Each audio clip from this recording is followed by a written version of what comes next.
Emotionally mature होने का ये मतलब बिल्कुल भी नहीं होता कि अब आपको किसी बात का कोई फ़र्क नहीं पड़ता या कोई हर्ट नहीं होता। क्यों इमोशनली मैच्योर होने का मतलब ये है कि अब आपके जो इमोशंस है ना, वो आपकी लाइफ को कंट्रोल नहीं करते।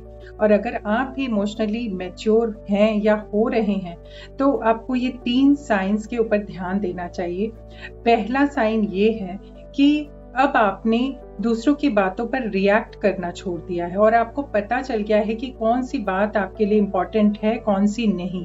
हर बात को आप उतनी इम्पोर्टेंस नहीं अब दे रहे हैं और आपको समझ में आ गया कि सबसे इम्पोर्टेंट आपका मेंटल पीस है। आपकी मानसिक शांति ही आपके लिए सबसे ज़्यादा ज़रूरी है। तो आपने छोटी-छोटी बातों को इग्नोर करना सीख लिया है। दूसरा साइन, अब आपने नो कहना सीख लिया है। पहले आप हर किसी को स्वीकृति देते थे और अगर आपको चीज़ें ठीक नहीं भी लग रही हैं, तो भी आप उसे मना नहीं कर पाते थे, नो नहीं कह पाते थे। वो आपने सीख लिया है क्योंकि हर किसी को खुश रखने की ज़िम्मेदारी अब आपको लगता है कि आपकी नहीं है।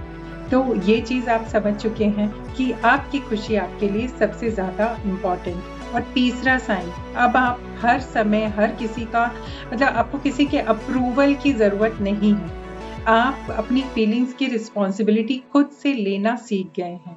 मतलब कि अगर किसी की बातों ने या किसी सिचुएशन ने आपको बहुत डिस्टर्ब कर दिया है, जो पहले आपको बहुत डिस्टर्ब कर दिया करती थी, अब आप उस सिचुएशन को हैंडल करना सीख गए हैं और अब आपको लगता है कि ठीक है, उसने मेरे साथ इस तरह से बिहेव किया, लेकिन अब इस चीज़ को किस तरह से मुझे लेना है, वो मेरा फैसला होगा। अब वो तो उसका कर्म था, उसने किया, लेकिन मेरा क्या कर्म होगा? तो मैं इस चीज़ को किस तरह से हैंडल करूँगी, इस बात पे आप ज़्यादा ध्यान देते हैं और अपनी फीलिंग्स की रिस्पॉन्सिबिलिटी लेकर और जो चीज़ें इम्पोर्टेंट हैं, उसे अपने तक रखकर, जो इम्पोर्टेंट नहीं है, उसे आप लेट गो करना सीख चुके हैं।